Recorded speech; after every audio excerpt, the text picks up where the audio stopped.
Good morning, good afternoon, good day, everybody.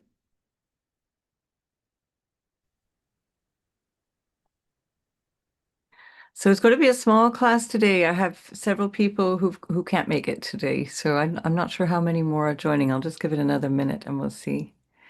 Um, but that also makes discussion easier. So and also that puts the heat under your feet. So you're gonna have to do more heavy lifting for the group.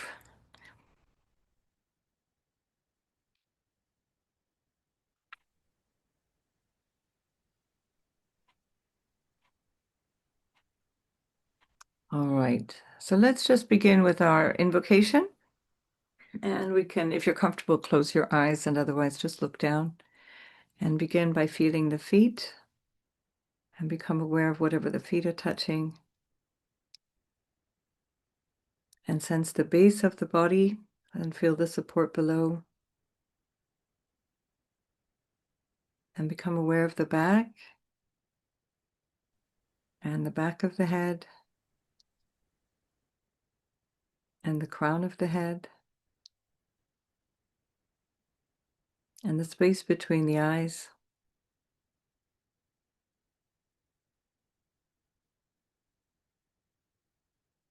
And if you'd like to, you bring your hands to your heart. Feel the heart beating.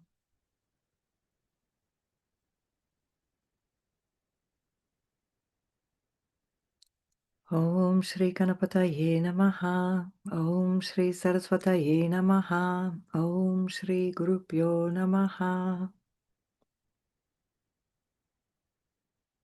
Om Sahana Vavatu Sahana Bhunaktu Saha Viryam Karavavahai Tejasvina Vadhitamastu Ma Vidvishavahai.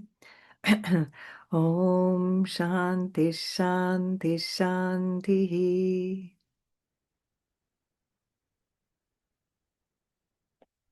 May we each be protected, and may what we do here bring mutual benefit and be mutually uplifting. And let there not be any obstacles ahead of us. And especially may what we do here together bring peace and harmony to those around us. So when you feel ready, open your eyes. Good morning and welcome. So before we jump into the topic for today, do you have any leftover questions or things that you want some clarification around?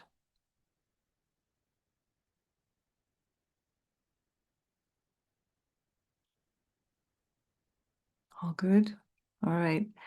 I'd like to introduce you to the concept of derived houses. Dina, you mentioned that you'd like to have your chart read before you're not going to be there. So maybe we'll look at your chart today then and use that as a way of looking at the derived houses. So you can keep yourself muted for just now, and then when we have any questions, we can have a look at your chart and find the answers in your chart. So we're kind of 5 hours from the eclipse at this point. So by the time we finish, we'll have about 1 hour before the eclipse peaks, actually. 1 hour, no, yeah, 2.5 hours before it peaks. Um, so I will let you go and have your quiet time or whatever it is that you're going to do. I'm just trying to find Dina here. Good. So this is Dina. Dina, just to confirm your data, 5th of April, 1967 at 9:50 a.m. in Munich, in Germany. Correct. Yeah. Correct? Okay. And so that gives us an ascendant in Cancer with the moon in the 8th house ruling it and the sun in the 10th house in Aries. Um, so this is where we're looking at derived houses. What we're doing is taking whatever the topic of the house we land on as if it's the first house. So it's another way of calling this is turning the wheel, turning the chart. Sometimes you hear people call them derivative houses as well. I prefer derived houses because as soon as you say derivatives, people think of financial derivatives. So I prefer derived houses because they are the house that is derived from the meaning of the house that you're starting in. So if we give this example, we've got a Cancer rising, and this is the most obvious example. We're used to working with ascendants. Now, when you put Cancer on the ascendant, and I'm just going to compare, I pulled up Pete's chart as well. Perhaps we can look at that too, but for the derived houses, it doesn't really help us too much because Pete has Aries rising. Okay, so this is what we call a natural chart. So all of the houses line up. We can still, from the planets, find the derivative houses or the derived houses from the different planets and the meanings of those, but they're more obvious with an Aries rising. It's less challenging to figure out how all of these things relate because the houses are always derived from that first house placement, which is Aries, the first sign. So it's very obvious. So if we come back now to Dina's chart, it's a Cancer rising. So that means that the chart has turned four houses. Do you understand? So that we've turned the house four houses to get to a Cancer rising. So just the fact that we look at the chart through the lens of the ascendant is also working with the derivative or derived houses.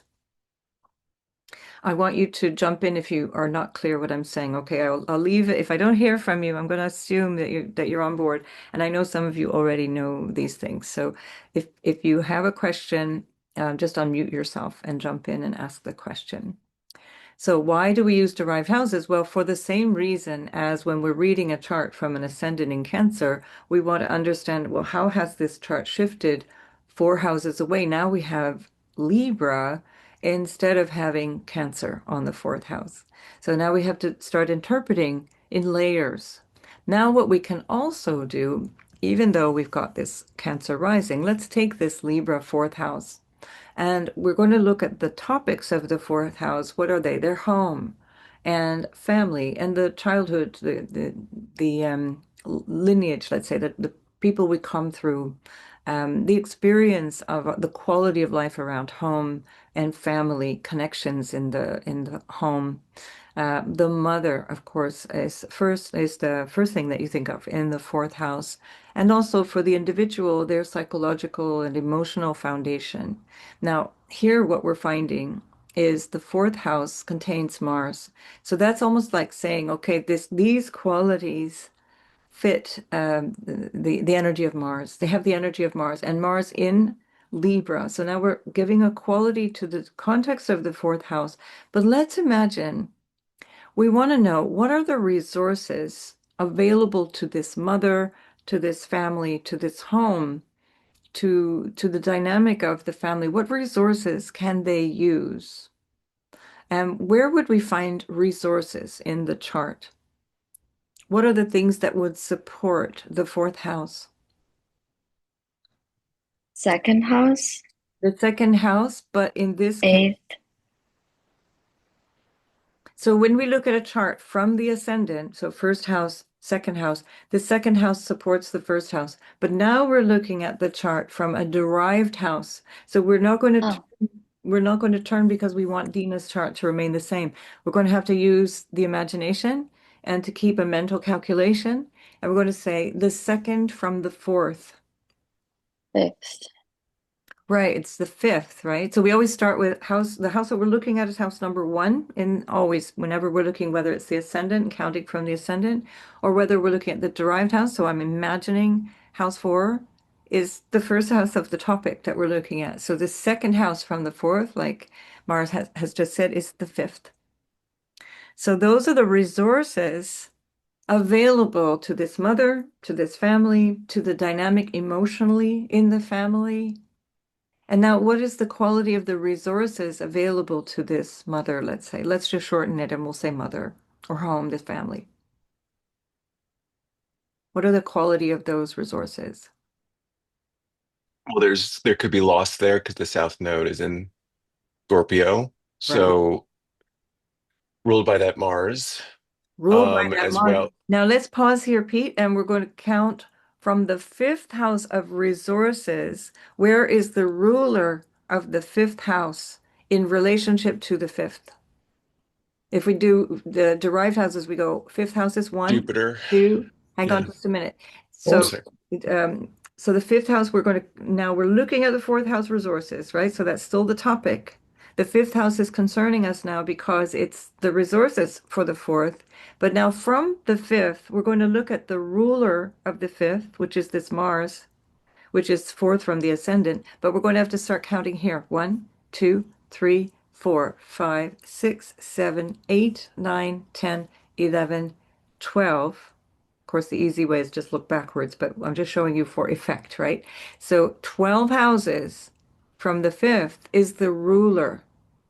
So it's the same rules of understanding as if we're talking about 12th house from the ascendant. You see, something in the 12th house is a loss. It's taken away. It's not able to do its function out in the open, or it's either functioning in a way that's a little unconscious or a little bit under the radar. It's not really there as a resource. So what would we describe Mars as a resource?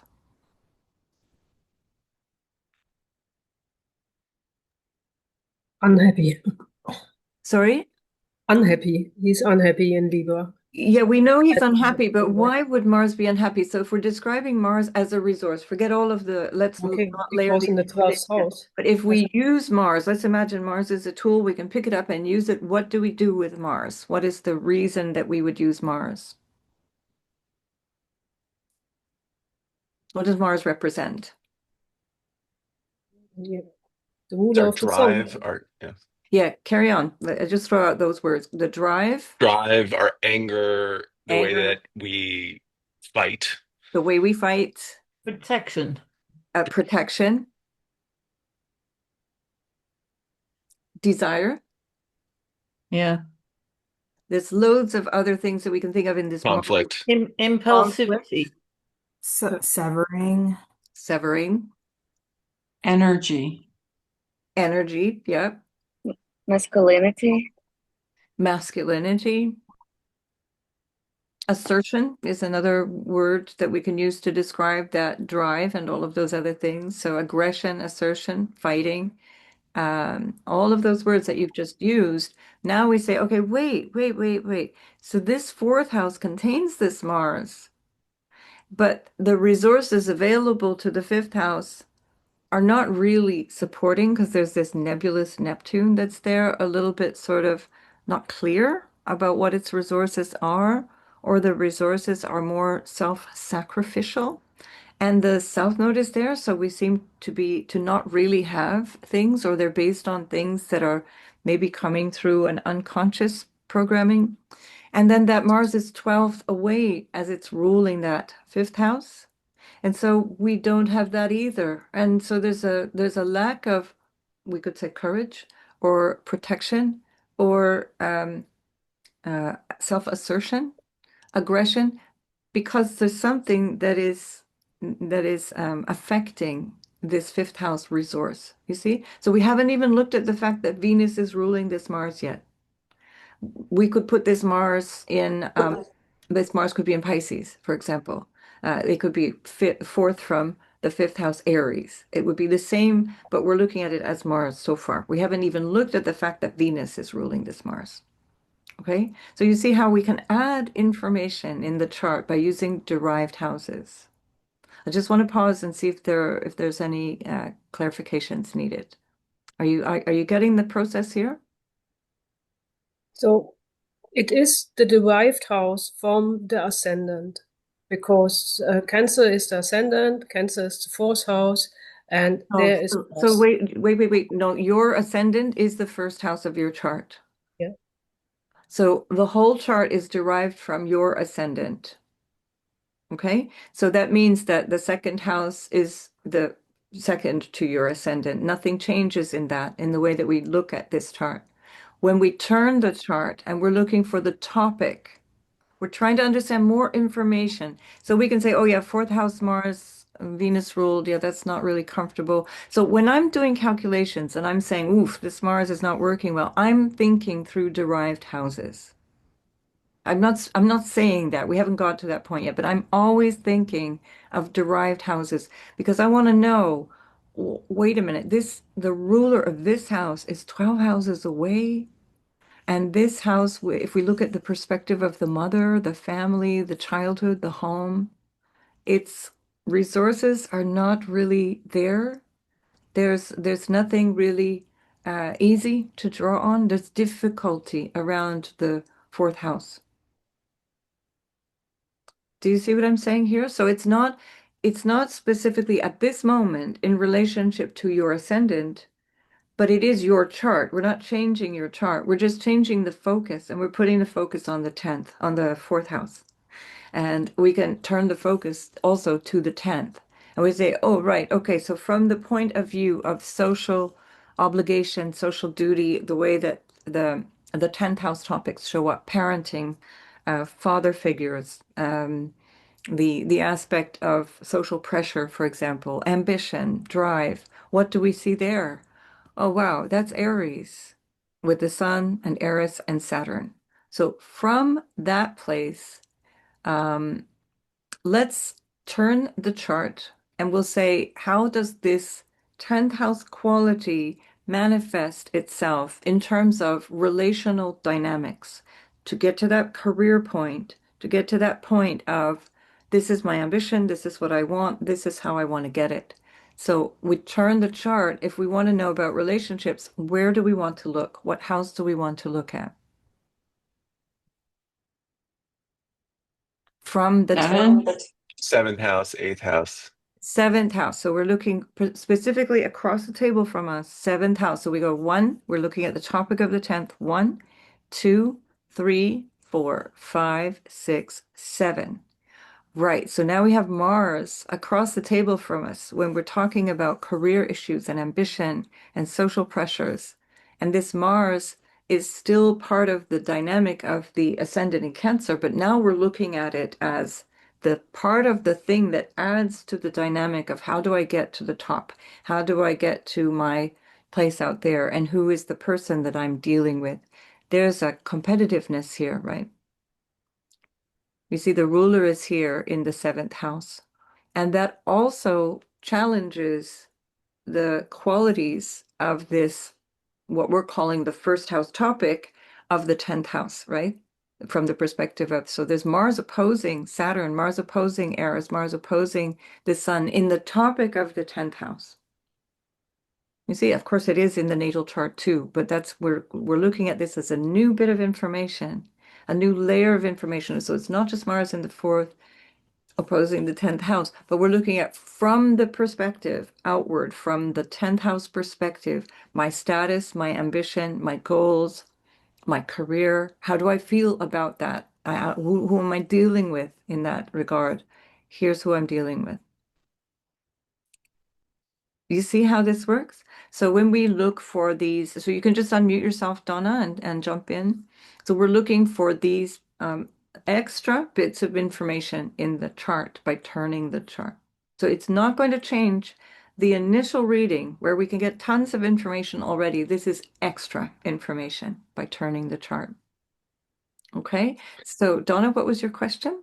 Well, so this Mars, is it also between being in the 12th derived house and then also being in No, the because fourth we're house? only looking from the topic of the house that we're looking at. Okay. So this is where it's different from looking at the natal chart where we're blending and merging all these topics. We're getting extra information about this 10th house. You see, so the Mars in her natal chart where the ascendant is Cancer is always going to be in that fourth house. It's four houses from the ascendant. But we're looking now from as if we're putting her body and her perspective in the 10th house, and now she's thinking 10th house subjects, exclusively 10th house. We're only interested in that. We can also look at this from the perspective of what supports the 10th house or what are the gains from the 10th house. So if we see what would be the house which gives us the gains from the 10th house, this is something that you hear me saying quite a lot when we're talking about the 11th house. What is the topic of the gains or the support that comes through for the 10th house?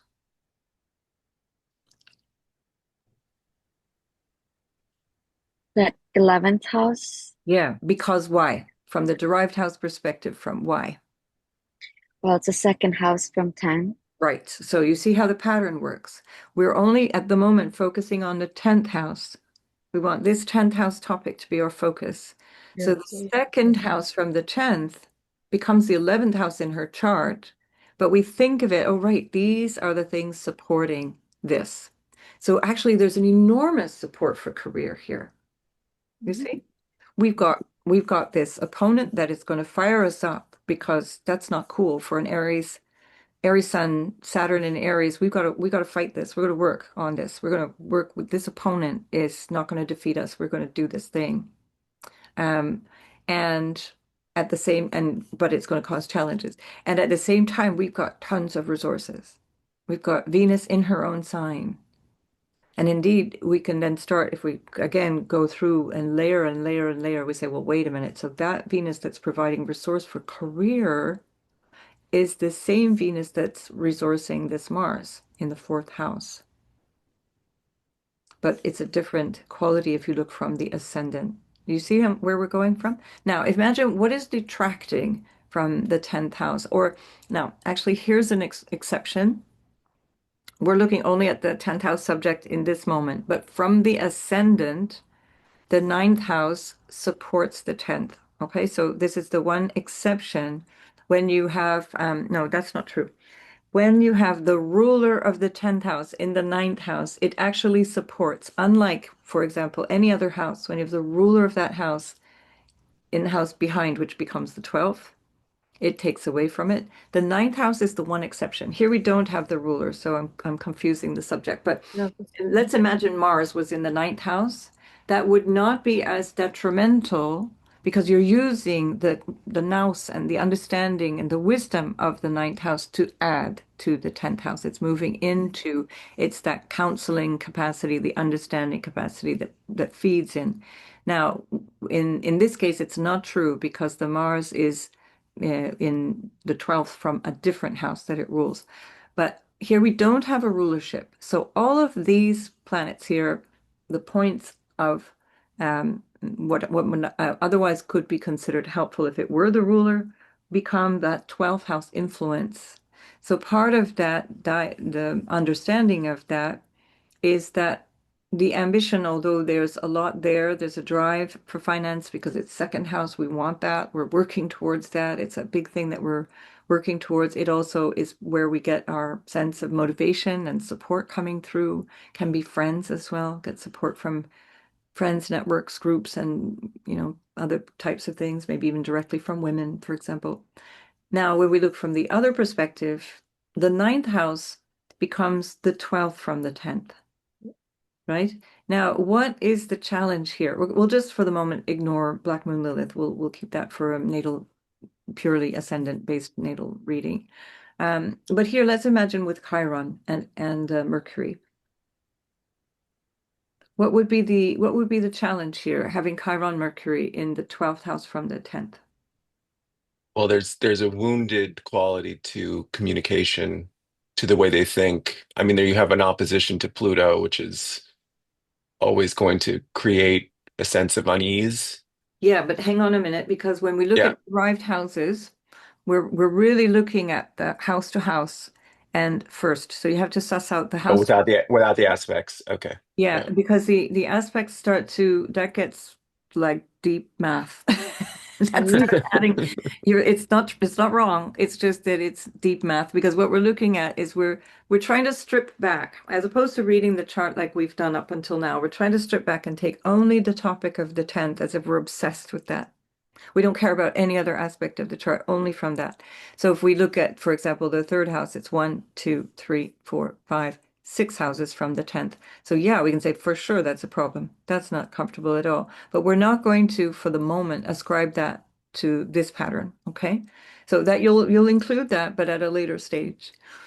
So if we look just house by house, we want to understand what would be that quality of troublesome nature or the difficulty for the topics of the 10th house, which also includes social status and the sort of the way the marriage appears to the world, the way the family appears to the world as well from the native's perspective. Susan, I don't know if this is the right question, but because the midheaven's in the ninth house, I'm sorry, yeah, midheaven's in the ninth house, how do you layer that into the career theme? Like, what is going on here in terms of the way that Dina is thinking about work and her kind of work identity? Is that something that is in your mind as you're going through this It 10th would house, be ninth house? It would be from the natal chart reading for sure. That would absolutely be part of my factoring in. At this moment, we're focusing more on the planets. You could include it, but the for me, it's not as important. It's more the planets and the qualities of rulerships around the planets. Now, one of the things that I look for the midheaven is the real flavor of how the person shows up. The 10th house is the thing, it's the place, it's where it all happens, and it's the quality of that 10th house, in this case Mars ruled Aries, that we're clear is there's ambition here. There's a strong ambition, there's a drive, and we see an exalted sun in there, so that's really, really strong. The individual is concerned, especially if we look at this 10th house as the first house. So 10th house topic, put it on the first house. Now, if we look at the midheaven from behind the scenes, imagining, well, there's a kind of a more idealistic way of looking at career. So it's not really jiving as easily having the midheaven 12 houses from the 10th. It's not always so easy to fit the topics together or to fit the attitude towards success together. It doesn't mean it's not possible. It just means that there's going to be, let's say, another nuance to the way that they can succeed and feel successful, or the way that people perceive them. And this is part of the issue with the Mars, which is in detriment. Oh, sorry, Mars, the Mercury, which is in detriment. And so that Mercury in detriment, as well as being with Chiron, is in the 12th house from the 10th. So who can help me understand why that could be an issue for career? Afraid to speak out. Could be that for sure. Yeah. We already saw that there was an issue here from the fourth house perspective. There's an issue in expressing anger or assertion, right?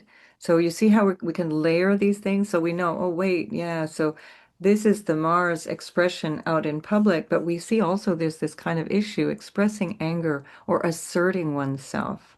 And now we've got another layer of that, which is a sort of an issue on how do I communicate? So one of the challenges, as you're hearing from me during the entirety of this course, when you have a Mercury in Pisces, is that communication goes in every direction. It's really hard it's not clear. It comes out in ways that can be a little bit sort of scattered or poetic.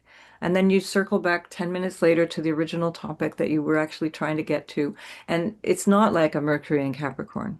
Let's just say that. It's not Mercury in Virgo. It's not going to get straight to the point, dry, leave it on the table and walk away. It's a different way of communicating. And that it may work, but it may not work so well in the context of an ambitious career dynamic. That depends on the type of career the person chooses. So maybe we hear from Dina for a minute and see, is what we're saying here applying? Does that feel familiar to you in your life? Yeah, absolutely. It took years till I spoke out, and I started to speak what I think in the middle of the 30s, 35, and then it was mostly in an angry way. And it I think it took around 20 years now. And just last year, I got a bit to the point after the session with you as well. You said that I have really big anger issues, and and I never felt understood by other people. And I think I got also a bit kind of hazy way to speak things out. So people cannot grab that. They don't get me easily. That's a Yeah. brilliant way of describing this Mercury. Um, especially when we look at it from the perspective of what supports the public face, the public outer interaction. That's the 10th house quality. What supports that? Well, Mercury is not really helping. It's not really supporting. It's a little bit detracting. So one of the ways we can look at 12th house from any house is that it's a loss. There's some loss there. There's a detraction from. And now I'm not saying that this is not like a fatalistic, sorry, that's it, you're done.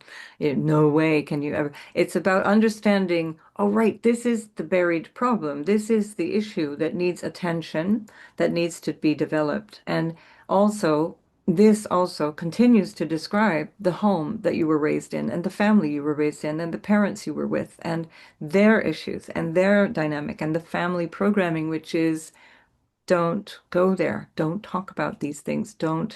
You don't get to vote in this family. I'm the leader. This is the more dogmatic way that you were raised, so a very authoritarian dynamic. And so there's a reason that you don't speak out. There might have been a reason that your mother didn't speak out because there was not an atmosphere of welcome to hear your opinion, to hear your voice, to hear you at all. So this is where we see the value in working in layers with the derived houses. Sherry, do you have a question around that or something to? Just before Dina started speaking, I was thinking that it was more a psychological aspect with Mercury and Chiron moving into her giving her conflict or interest in that subject. Um, and with Lilith there just spicing it up a little bit, and then moving into her workspace in the 10th. She's got Saturn there, which can Yeah, but wait. bring it Yes, bring it into that's some all kind of true. logical Hang sense. on. Yes, yes, all true. All true. But what I'm trying to just for the moment, just clarify Yeah. derived way of looking at this. So when we can always go back to the natal way, that is absolutely true. Okay. But when Okay. we understand the influence of these things, we've got the ninth to 10th influence, but we also have the 12th to the first influence. So we want that nuance, Okay. and this is what we're looking for just now, okay? And then Yeah. we're She's definitely got going a son there anyway, so that's her. I am. In the first house, what she's moving towards, as in her ascendant um, aspect. Yes, but we're not talking about it from the ascendant for now. So Okay. this moment, just this moment, we are looking at the derived houses from the 10th. Okay, so we're looking at how does she show up? What's the ambition? What's the drive? How do I reach out into the world? All the 10th house stuff, my aims in life. We're going to ignore for the moment the features of the natal chart, although we're using the natal chart. Is it clear? Yeah, I think so. So the tenth in the So 10th is actually the first. yes, we're using Yeah. the 10th as if we've turned the chart Yeah. and put it on the first, and it's the Yeah. 10th house becomes the point of perspective that we're looking Yeah. from. Okay. Yeah. So Yeah. we are blinkered and we're only looking at everything from the point of view of a 10th house. But it's Yeah. as if it's the first house, so we're counting the charts around it to give us more information. And Yeah. Susan, it's Got the it. themes of the 10th house, right? It's like the themes that we're only exclusively looking at the themes that the house is being spotlighted, right? Is that Exactly. the kind of, It's okay. exactly that. And the technique that we use when we use the derived houses is put those themes on the first house. You see? So that we're doing this as a technique, as if the themes of the 10th or the 10th house presence were a first house story. And we're going to examine the 10th house as if we're examining a chart from the ascendant. You see? Is it clear? I think maybe I've just confused you more. So you're right. Yes, we're only looking through the lens of the themes of the 10th house, but we're only also interested at the moment in this 10th house. We have blinkers on, and we're not interested in the other dynamics for the moment. The ascendant is 4 houses from the 10th. So we see, well, let's do that actually. the ascendant, 4 houses from the 10th. I'll come to you in a minute more. That gives us the quality of Cancer, right?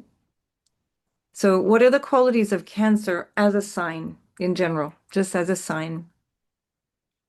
Protective, nurturing, Motherly. motherhood, And emotional.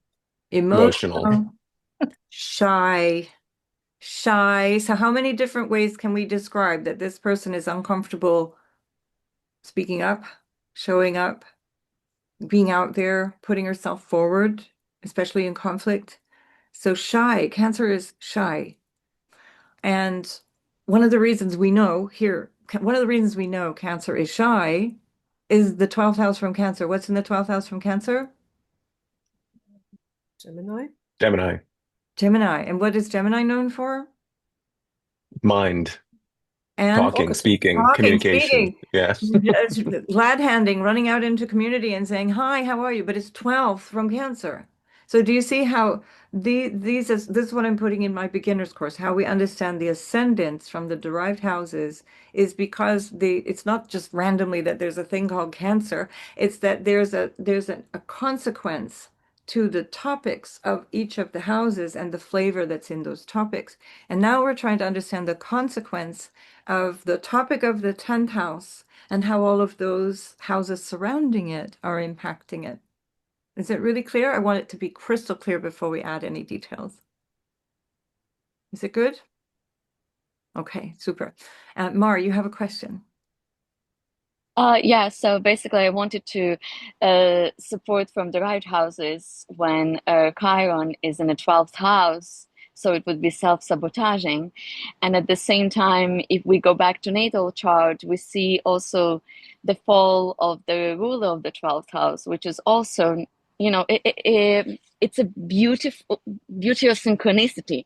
So let's say we wouldn't know when Dina was born, we would use only the sun, Yeah, and also we would also, so basically this is the doesn't matter what we would do, it would probably lead us to the same story. exactly that. And And it's mind-blowing how it works. this is why we see the natal chart is a fractal of the individual. You can take any part of the Yeah. chart and you can tell the story of that individual if you know what you're doing. And this is how I do my analysis when I'm doing a YouTube video. And I say, watch for the sun, watch for the ascendant, watch for the moon. This is why I'm saying that, because I'm using derived houses from those places. I could do one from Venus. I could do one from Mars. You can find out what is the nature of this person's relating quality. Let's do that. Let's just take Venus. We'll forget the houses for now. We're going to do derived houses, Venus in Taurus. What is the nature of her relationship, let's say, with her siblings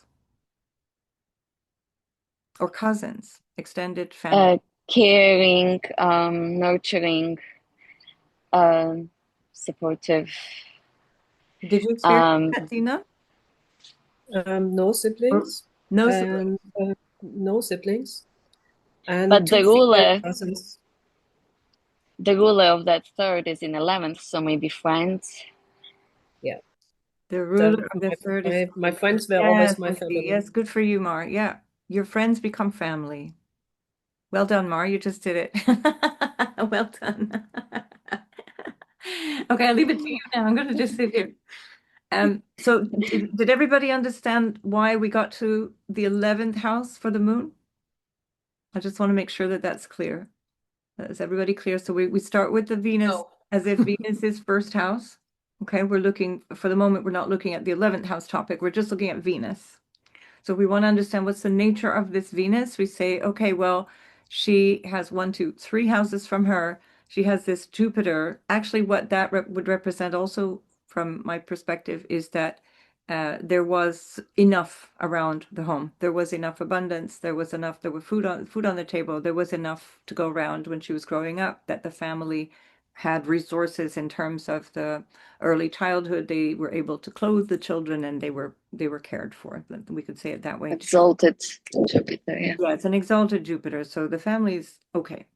So that's third house. So we go 1, 2, 3, 4, 5, 6, 7, 8, 9, 10. So that puts it, hang on, where did we get to that? 1, 2, 3, 4, 5, 6, 7, 8, 9, 10. So the moon is actually in the 10th house from Venus. But Jupiter's ruling 11th, so it goes Oh, back you to went from the Jupiter. Sorry. I was thinking you were going from Venus. So you were going from Jupiter. Let's count that as 1, 2, 3, 4, 5, 6, 7, 8, 9, 10, 11. Venus is the friends to Jupiter. So that we even get from the first house. Yeah. I thought you were doing it from the moon. So I was trying to calculate from that. The moon also on its own in the eighth house from the natal chart tells us that there's something unhappy or inaccessible emotionally because it's the eighth house and because it's ruled by this Saturn in the 10th that's in detriment. So if we now just look at the eighth house topics, we do a derived chart just from that, we get more information about the moon, as if the moon in Aquarius is now the focus of our attention. And we're going to put the topic out there. So now we start to see her story about being an only child. So we have 3 houses from the moon. And this is again important also because it's the ascendant ruler.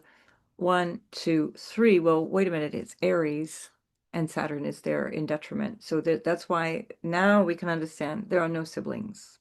And that's a problem. That's a challenge. And it puts a lot on her shoulders. And we see that here with the Pluto Uranus from the natal chart in the third house. So you see how we're layering these things up. I want you to, before we get too abstract and layering constantly, I just want you to keep telling me that you understand the principles of what we're looking for here. Let's imagine we're looking now for,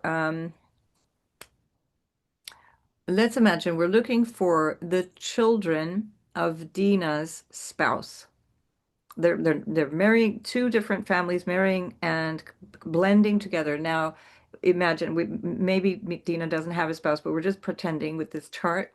The children of Dina's spouse, where would we find them? Fifth house? No, that would be Or Dina's. it's Yeah, because then we're looking right. from the So first, right? So if it's we're looking eighth from the house because it's shared. Oh, sorry. So let's go through logically. So where would so this is Dina, where would Dina's husband be found in the chart? Jupiter. in Well, that's the quality No. of the husband. Oh, the quality. Okay. That's where we would say that's how he's acting, that's where he's acting, that would be the quality of the individual. But the house of marriage or the house of the spouse, The eighth house? that is the No. marriage itself. Sorry. So Okay. the individual is the seventh, right? So that's the partner. The house of the person's partner, seventh house, has children. Now, where do we find that person's children?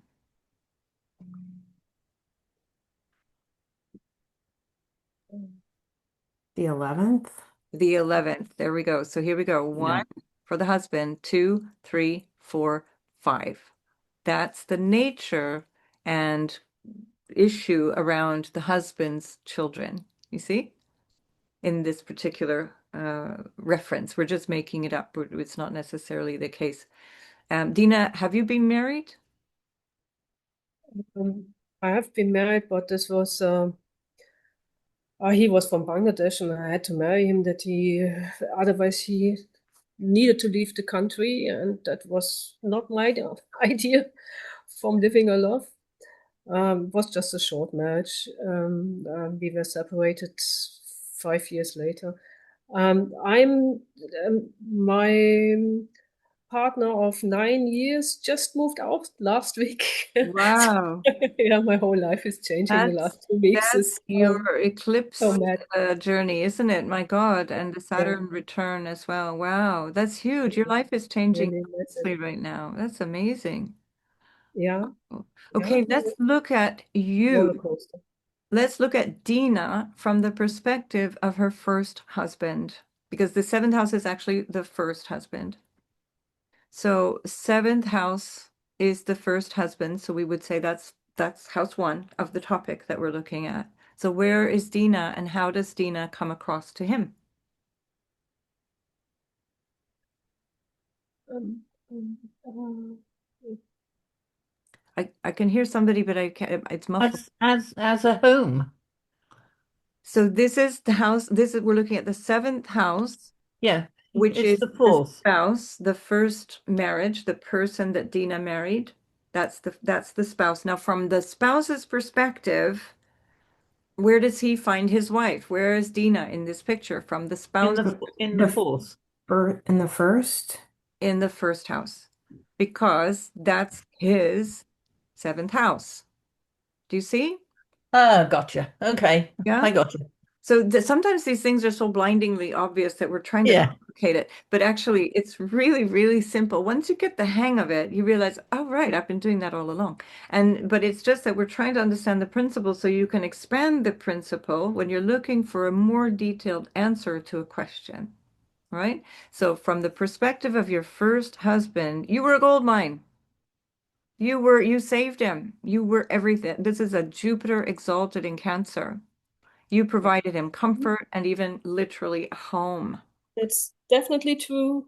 The truth. He lives in Switzerland now, works for Swiss Air. He made his life. Yeah. He saved his whole family in Bangladesh, actually. This is huge. So that was massive for him, and And for he's you, because really, really grateful for that. that's your That I karma. made that happen. That is your karma to be that blessing for someone. And this is often the case with a good Jupiter in the first house. It doesn't always mean that the individual is loaded with blessings, but they embody a blessing in the lives of others because that's what other people are getting from them, you see? And now when we make that conscious, it doesn't have to feel victimizing because that can be what can feel like I'm just always being left behind, or everybody gets the best of me and I don't. But you are a blessing for other people, and that of course comes back to you. You see, in the Indian way of looking at being of benefit, you're the one that gets the good karma. And so you're the one that's the agent of benefit. So how much better do you want it than that? Right. So in our Western mind, we're always like, how can I accumulate more benefit for me, me, me? And in the Asian way of looking at it, it's like, no, how can you be a conduit of goodness for other people? And this is where then we see it from the derived houses, we see exactly how that relational dynamic was experienced from that individual's perspective, right? So where would you see the karma for her and him? Well, the whole chart is the karma, really. And so if we look at this from the point of view of him, let's take that, okay? We're going to take him as the topic in the seventh house, that first wedding, the first marriage. Um, what we're looking at is the fourth house is Mars ruled. That means it's not really possible. It's not even really there. It's not very comfortable at the very least. Um, it's not about him, let's say. It's not about him, or it's difficult for that. And the 10th house, the marriage, the social status, so on, involves a lot of compromise. So we saw that they made a compromise, they made a pact, they made a deal so that this could work, to do something that was right, but a bit self-sacrificing. And what was the gain from that story, the 10th house? Well, again, it adds up to something that wasn't there. It was not supported. Let's say it was not the second house from the 10th house of marriage, from the perspective of the partner, was not going to be able to, let's say, reach any fulfillment, or it was literally a sacrifice. The gains were a sacrifice in terms of this dynamic. And then when we look at the other side, so that's fourth house, fifth house, well, there was a huge gain. There's a gain in appreciation and love. There's a gain in around children, a gain around self-expression. So she's just said he's gone off to make a good life for himself. Did you say he also has a family and children? So in many ways, you also supported No, that. he hasn't. No, No, he has no family. Okay, but no, he's no. got a good life. He's happy because fifth house from the as the result of this marriage, it made him happy. From your perspective, that love relationship and the marriage quality would have been a sacrifice. It was not necessarily a fulfillment of you. Would you agree with that? Yes, definitely. Was tough times.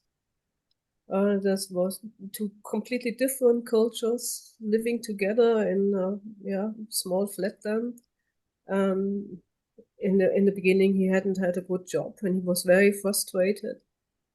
And I realized within a short time that for me there was nothing in the pot, Right, actually. right. And this is the challenge of having especially a Mars from the 12th house ruling the South Node in the 5th in your natal chart. See, this is how we start to overlap now, the natal chart and the derived houses, so we can really understand what is the actual result that's going to happen here. And when we have the South Node in the 5th, we have issues around children, childbirth, love, romance.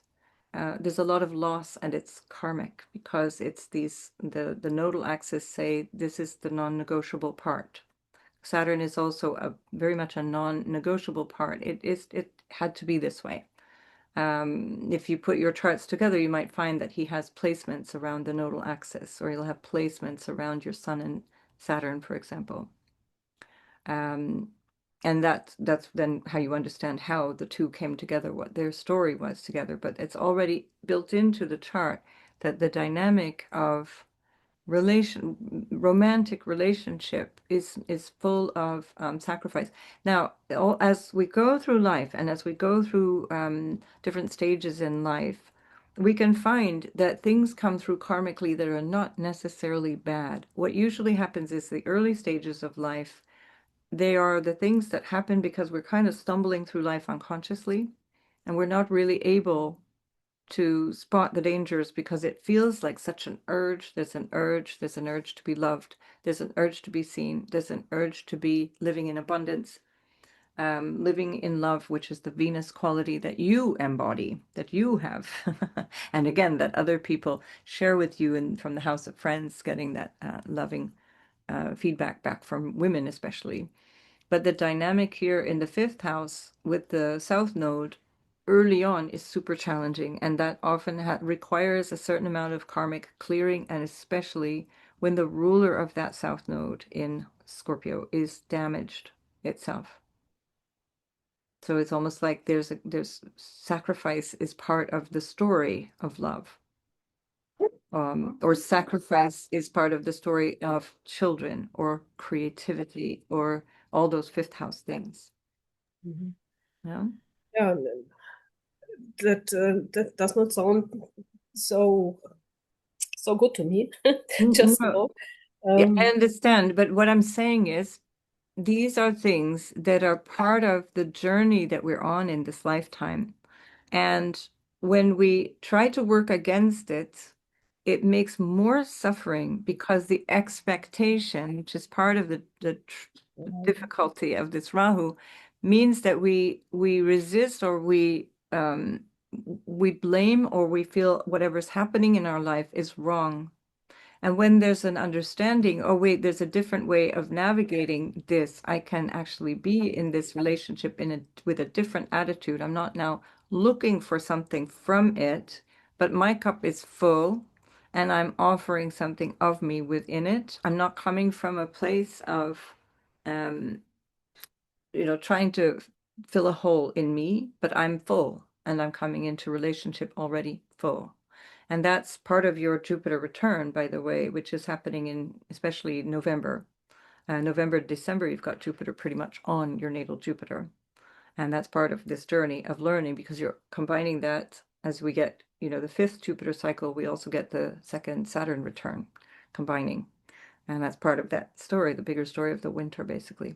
So it's not always easy, but for example, if I were to say to somebody, well, yeah, you could have a really happy marital life, everything will be fine, it'll be all really great. I would be either a bad astrologer or I'd be lying, and neither of those is a good thing to help a person. What is more, from my perspective, more realistic is to say relationships are a source of karma for you, a source of karmic lessons. They are a challenge. This, I don't need to tell you that because that's been your experience. It's already what you know. It's not what we want, and that's a different thing. But we see the ruler of the 7th house from the ascendant. So we're now using the natal chart. Ruler of the 7th from the ascendant is Saturn.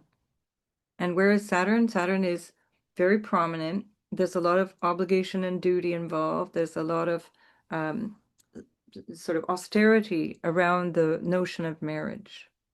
And we find Saturn also in poor dignity, and it's ruled by a Mars in the home. in the psychological foundation, in the capacity to feel my emotions. It's also in poor dignity. It's ruled by Venus, and Venus is ever hopeful. Venus is the way out, as it were, but it's not necessarily in the way that you think. It's not the way out by getting the knight on in shining armor coming to collect you and all is well ever after. It's the way out through having healthy relationships, having good dynamic bonds with women, particularly with female friends or with women that are supporting you in some way, shape, or form. Um, and with even the gains to the thing that you do out in the world.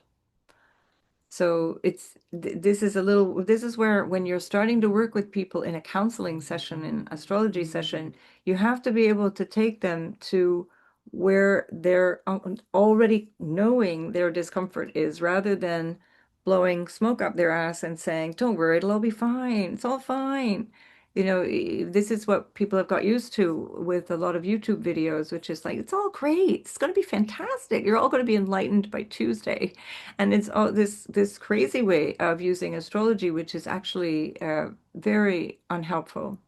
And when you come to a person sitting across from you and they're showing there's difficulty here, there's challenge in this chart, you also have to show that this is the challenge and this is the way through the challenge. It's to be able to say, well, yeah, that's challenging. That's what I got. And this is also the skill that comes with that. For example, the mother situation or the emotional situation, which we can already see in the fourth house, challenged by this trine from the Mars, ruled again by a Saturn that's not in good dignity, that comes back to that Mars in the fourth, and that is a moon in the eighth house. It doesn't matter what sign it's in. If the sun or the moon are in the eighth house, we know there's difficulty with the parents. It's not easy. The ascendant is not seen by the parents, and the parents or the person doesn't see the parent. Let's say moon in sixth or eighth, sun in sixth or eighth. It's an inconjunct or a quincunx. They're not seeing each other. They're off the radar. They know they're there, but they're not seeing each other. And so that's part of the dynamic there with the mother. She's dealing with something. She's got some problem that she's trying to solve for herself. It's difficult. There's emotional disruption there, psychological disruption potentially, and it's in a square to Neptune. So there's not a strong grasp of the reality of the situation. And this is something that you, as the native can carry those traits as well. And when they're aware of their relationship to the mother, that's part of the quality of the relationship dynamic with the mother as well.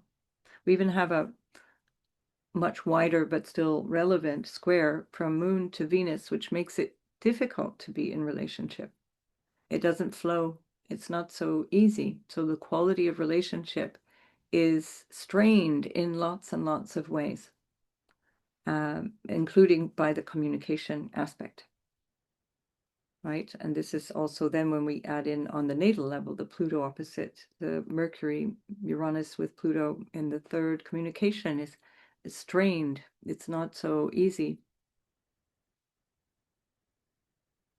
So do you see, Dina, can you see how this can also reflect all the same capacities that you've developed precisely because you've gone through those difficulties? So there's a certain amount of awareness. You have a kind of almost intuitive or psychic awareness. Your ruler, the moon, is in the eighth house.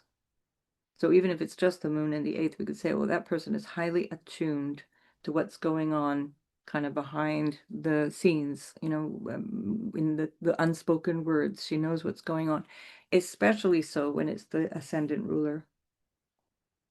Okay, and that's part of your superpower because you had to try and figure your mother out as you were growing up. You had to try and decipher what the hell was going on with mom so that you could understand how you could position yourself with reference to that. With your father, it was much more clear. That was more direct, not easy to get along with, where this is the battle, this is face to face, we get it. It's much more clear. At least it's, let's say, honest. It's out in the open.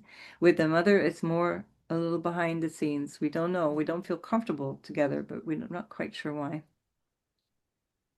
Yeah, that was Susan, Oh, when you're going through, like, let's say a new client's chart, are you kind of starting with the natal chart and then incorporating the derived houses within, or are you kind of going back and forth, like in terms of Always just the going back and process? forth. I'm always going Okay. back and forth.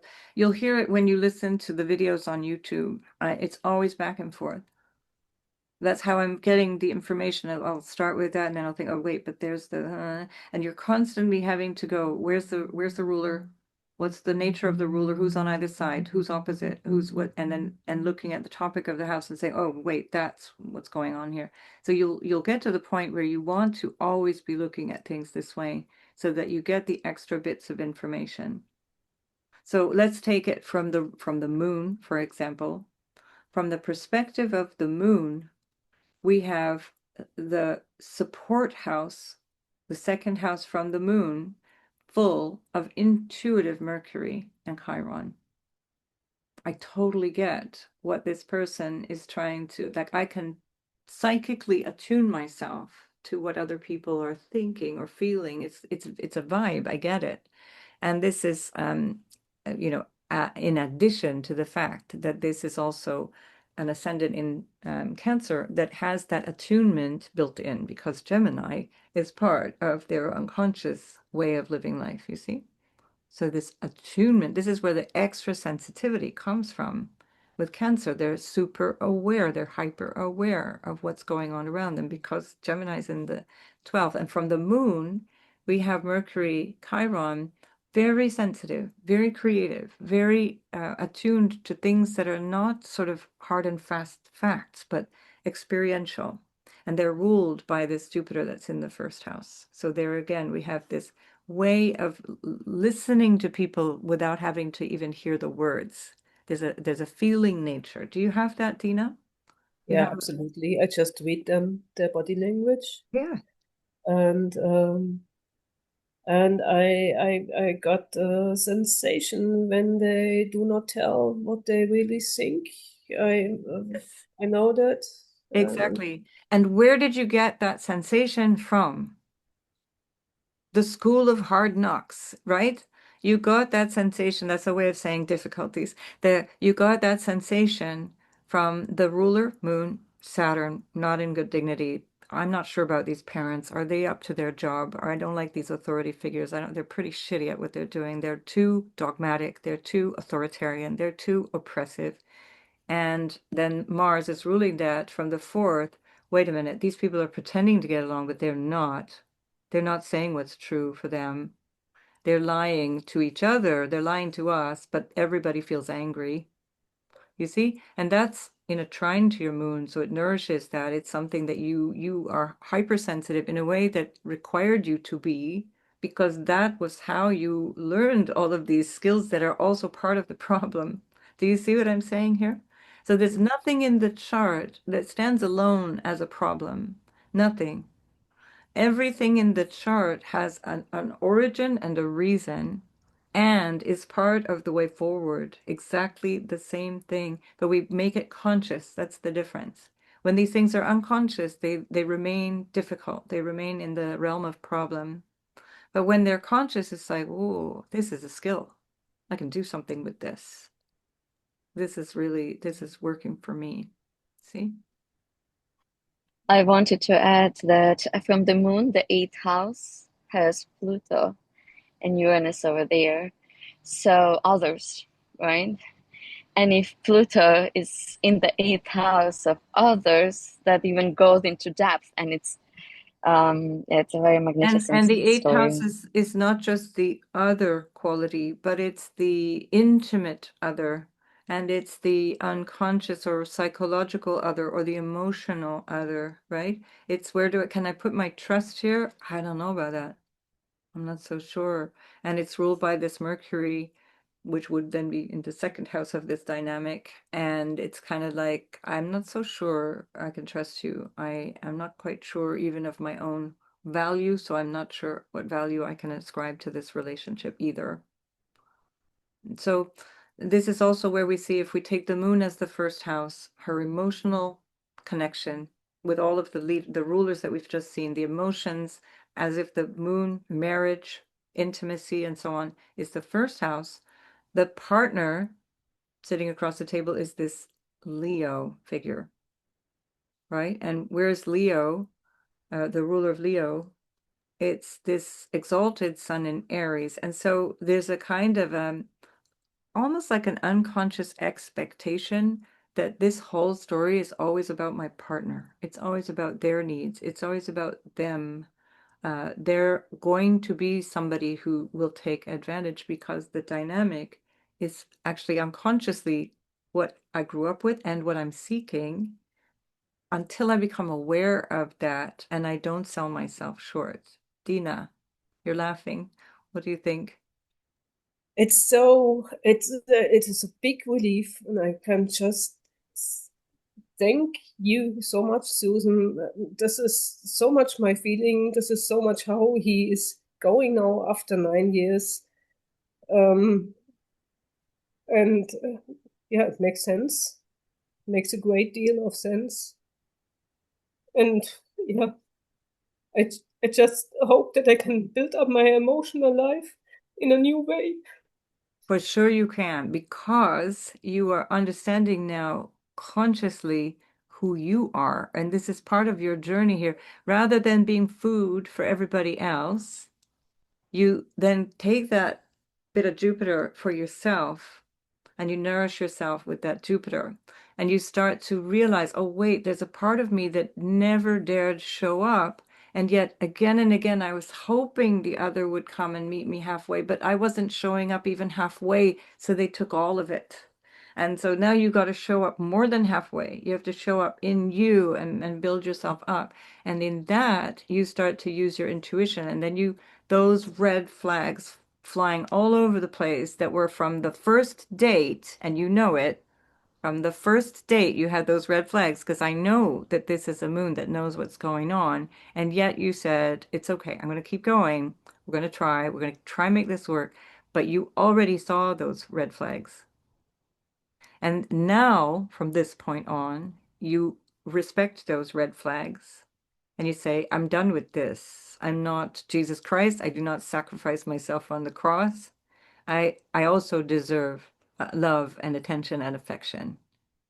You see? And that means that you don't even look at those people whose red flags are flying all over them.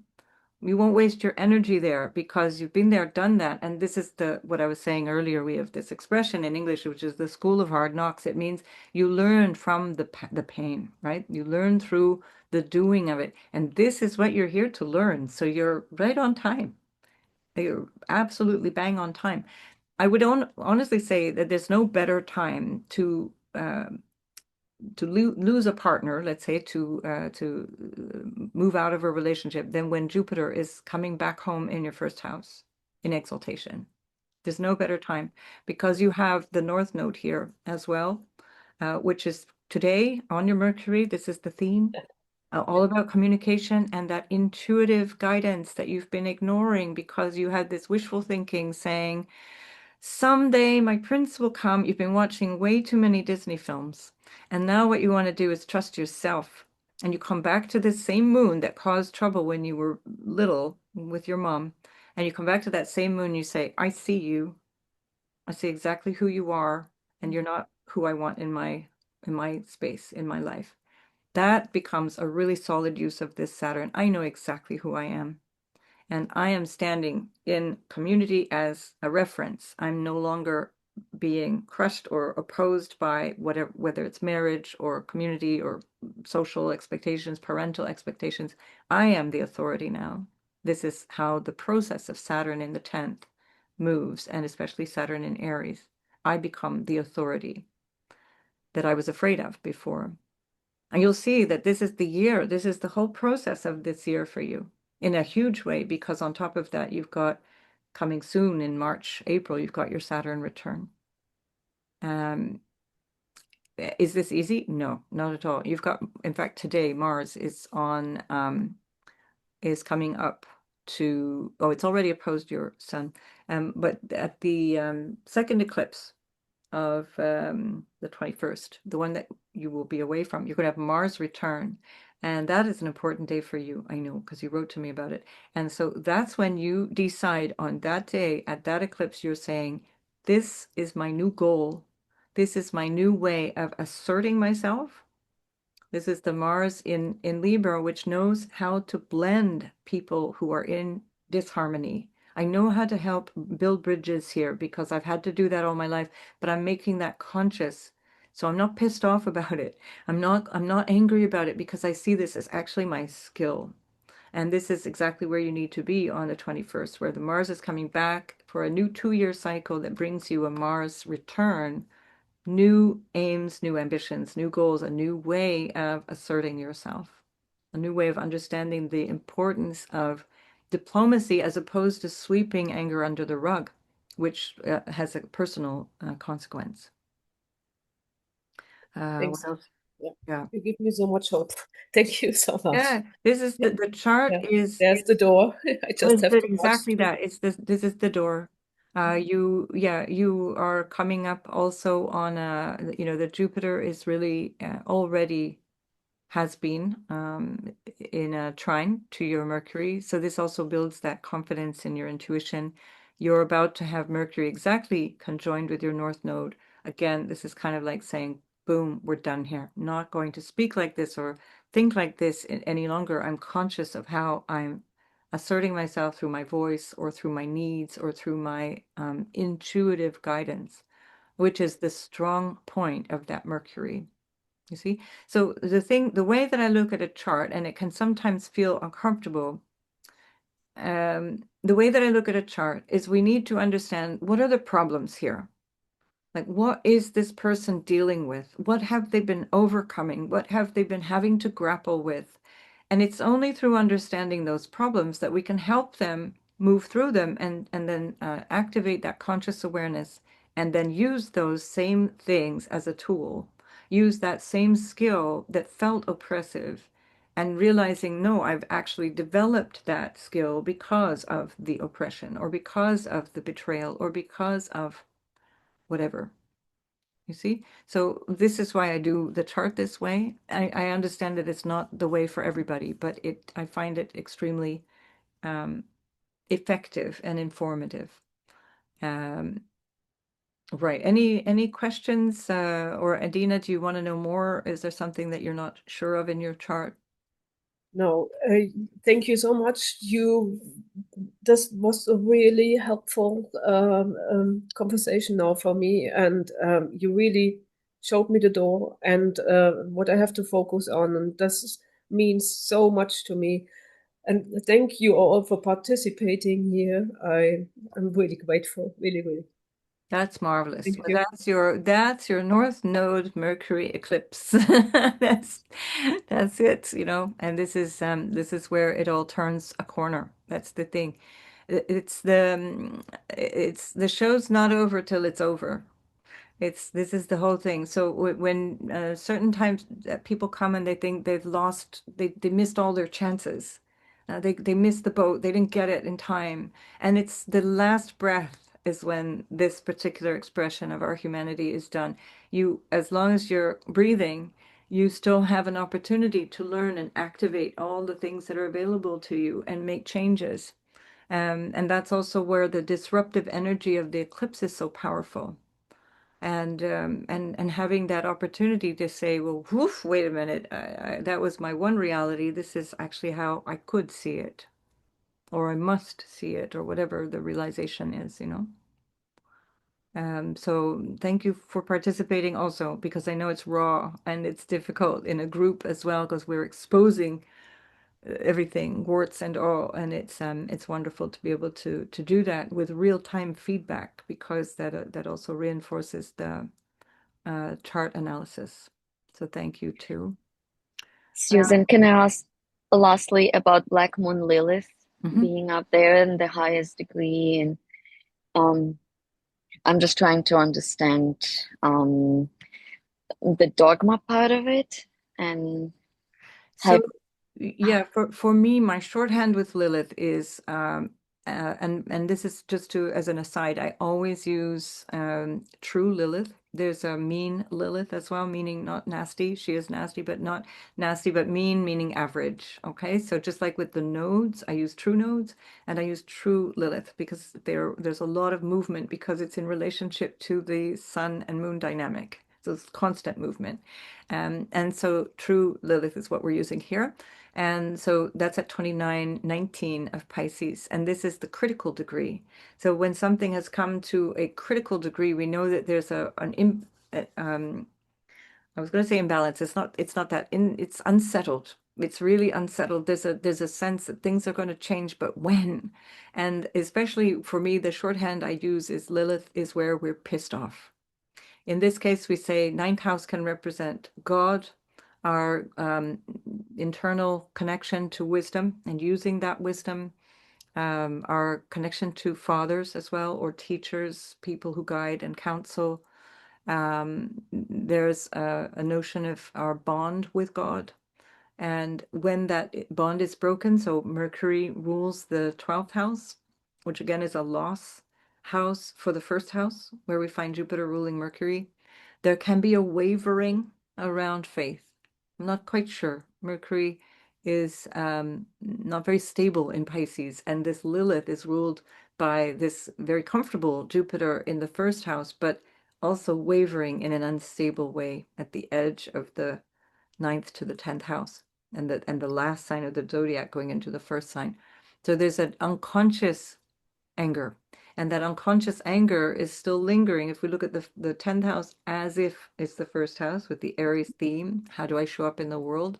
There's this unresolved sense of I'm not being seen, I'm not being honored, I'm not being I'm not being shown who I could be. And we see that even with Eris, when we see Eris conjunct the sun, and there's this feeling of that I've been wronged, and being wronged in this case by the father figure or the father himself or the male, the masculine energy. Or we can also use the Aries notion of my identity.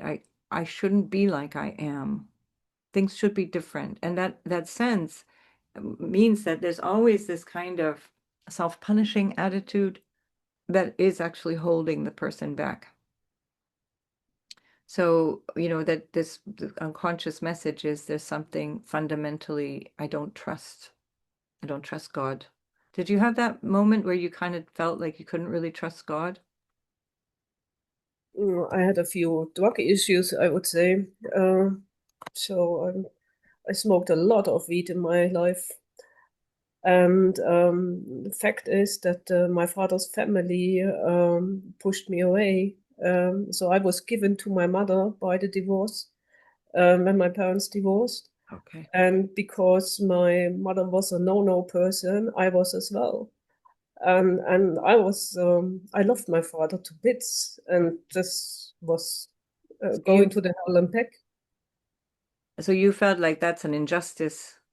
Yeah, That was big yeah. So this injustice. this explains the anger that you would hold towards your father, towards men. Again, how old were you when they divorced? Six, Yeah. 6 years old. Yeah, that's a very it's a very important age, because then you're identifying yourself as such, right? You're identifying with that with that sense of how you feel as a 6-year-old without the context of being aware that it's not about you. I mean, of course it involves you, but it's not, it's their story, the adult's story. So there's this feeling of betrayal and the wavering relationship with the father that is part of the overall identity issue, which also explains a dynamic with men that is self-sacrificing, in love. I had to sacrifice myself to my parents. I had to stay with my mother and not with my father. So that's an unconscious self-sacrifice. Can we say that right now the 21st solar eclipse will be opposing this Black Moon Lilith, right? Yeah, it's going to Isn't be it? an exact, Yeah. for me, the moment that That. saves this story, or like we say that's an opposition, so there's a realization in somehow that's impact coming from the other. Again, if we look at that from derived houses, that's in the first house of the topic where Lilith is, right? And then the opposite is the other. So there's this new start in terms of relationship dynamics with others. And the Saturn is very interesting to me. It's already there now today. But it's the fact that this whole past spring really kind of I guess it would be March, April, May, especially April and May. Saturn was there pushing against Lilith, pushing against Chiron. And now it's coming back and it's going to finalize that story. And it's kind of stabilizing. The effect of Saturn when we're working with it and when we're conscious of it, it stabilizes.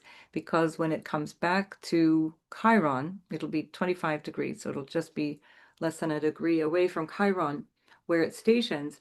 It's going to be in a trine to the natal Jupiter, and that's the second half of November when it stations at 25 degrees of Pisces. Jupiter is at 25 degrees of Cancer, stationing retrograde. So Saturn is stationing direct, moving direct by that time, and Jupiter will station retrograde. So there's an enormous opportunity right now to integrate this exact story and to turn it around and make lasting change, because Saturn in a trine to Jupiter is extremely auspicious. It's very, very good for lasting change, long-term planning, and it's very personal because you've got Jupiter in the first, you see. So this month of September is going to be a game changer. You even have, just for good measure, you've got Venus on the IC. And of course, that opposes the midheaven, so it's going to impact the way that you work out in the world as well. So this is brilliant, you see. So this notion of not fitting in, not belonging, you can really trace it back to the lack of support in the home and the division around being at home, the lack of resources for this 4-year-old to find emotional security, psychological security, a feeling of stability. It wasn't there. It wasn't there because we see this bigger story of conflict actually between the parents. This is one of the ways we can see that the parental marriage wasn't solid, wasn't very good, because, and even if they had stayed married, it would have just been decades of not good. Saturn is ruling this house of marriage, house of the partner, the marriage partner, and it rules the house of marriage.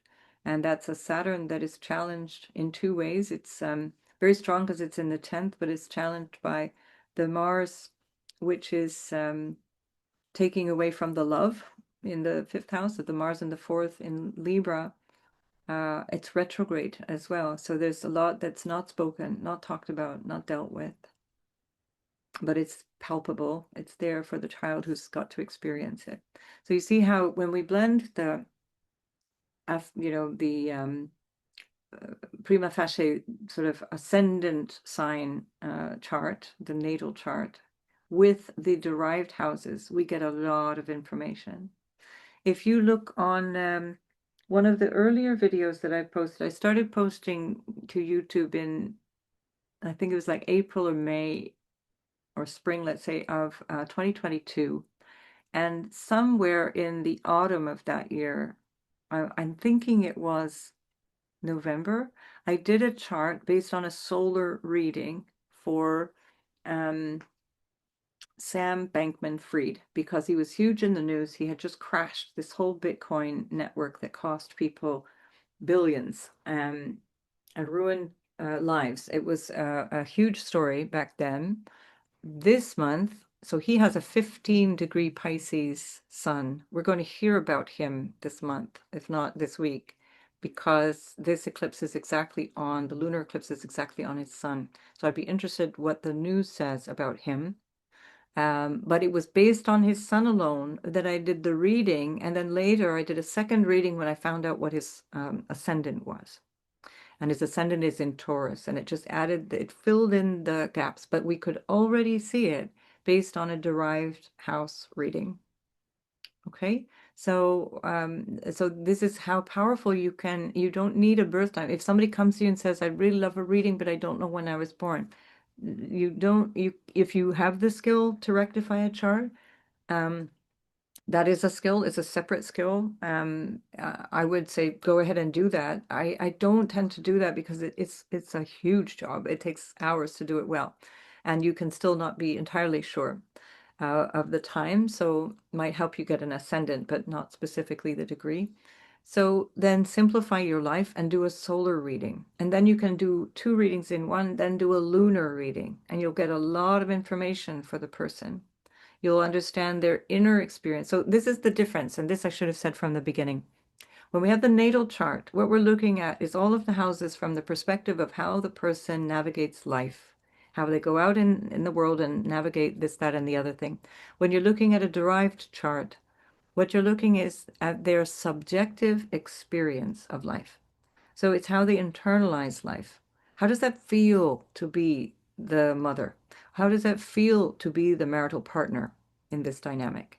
You see, so you get an information that is subjective that comes through the house of the topic area that you're focusing on, as if it were the first house.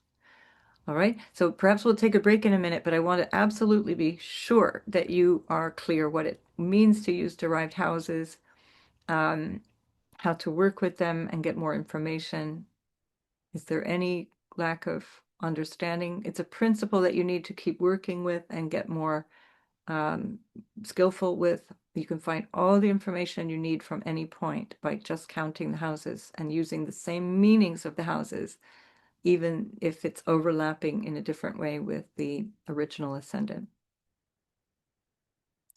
All good. And by the way, let's take Aries as an ascendant. If we can do Pete's chart maybe afterwards as well. If we take Aries as an ascendant, it's what is so in your face about Aries is because they are in the natural chart. It's there, they are already embodying the natural chart. So everything is just as you, what you see is what you get. That's what it is. And when you're looking at, let's say, Cancer, it's like, woof, hang on a minute.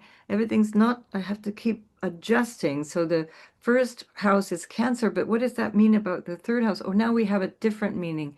We have a still Mercury ruled, but it's now an exalted Mercury, and it's fussy, and it's got some, some prickliness around communication and all those different things. You see? So it's not the Gemini that comes right out in your face an Aries. So that's why it's not because there's some magical creature called Aries. It's that Aries represents itself through all of the houses that are in the natural chart as a derivative of Aries on the ascendant, or Aries from the moon, for example. Right? And Dina, you can, of course, also do the same calculation from the Aries sun as well. So, right. And one last thing I want to say about Dina's chart, which is extremely important, especially with reference to exaltations. She has 3 exalted planets. And it's important to never assume that a person with exalted planets has an easy life. That it has nothing to do with the person, it is everything to do with how the planet is operating. And this is why I take issue with certain, especially contemporary astrologers, who don't like the system of dignities. They don't like to use detriment and fall and things like that because they are making a connection to the person, not to the planet. And they're assuming that that is somehow tainting the person. And it's not that. So please let that be your last message, that when we see exalted planets, it means that the planet is operating in the purest form it knows how to. And then you interpret that based on where is the planet, or exalted, or in their domicile, right? Strong. So we have an exalted Sun, an exalted Jupiter, and a Venus in domicile. Those are the key players. What we could even summarize from that is my identity is born through my relational capacity coming from my highest wisdom that is already in my heart. That's literally with 3 planets, you tell the whole story of the chart. And so this is where you can start to use these things, play around with them, and try and make up your own kind of way of seeing the chart. So you get the techniques and the basics, try and integrate that, memorize if you need to, but I ideally understand, make it visceral, and then you make it yours and you do your thing based on that. All right, we'll take a break now. The interesting thing, real quick, about her chart too is you mentioned about all of the exalted planets, and the two that were exalted are the benefics, which, also doesn't mean that you have a glorious, wonderful life. Exactly. Thank you for pointing that out. Yeah. And also in terms of the well, the exaltation, it was the sun is exalted, so not the two benefics, but Venus is very happy, Jupiter's very, very happy, and the sun is exalted in Aries. So Venus is in her sign. But this exalted sun in Aries, we should never also, in the cookie cutter way, use as a short form for, oh, this person knows who they are and what they want. They don't. It's what they're looking for. Always think, okay, wait a minute, wait a minute. This person has this, but they don't see it themselves. That's what they could be. Is what is the potential, but they have to find that, and often they have to go through the hard road to get there, right? So that's the promise of the chart is that you can find yourself and be in your own skin, very happy with yourself, but it's not necessarily handed on a silver platter. But thanks for pointing that out because it also shows, Dina, as well, that there's just so much to work with in the chart. So we'll take a 10-minute break. I have half past the hour, so at 20 minutes towards the hour, we'll meet again. Okay, see you then. And please remind me to record the next time.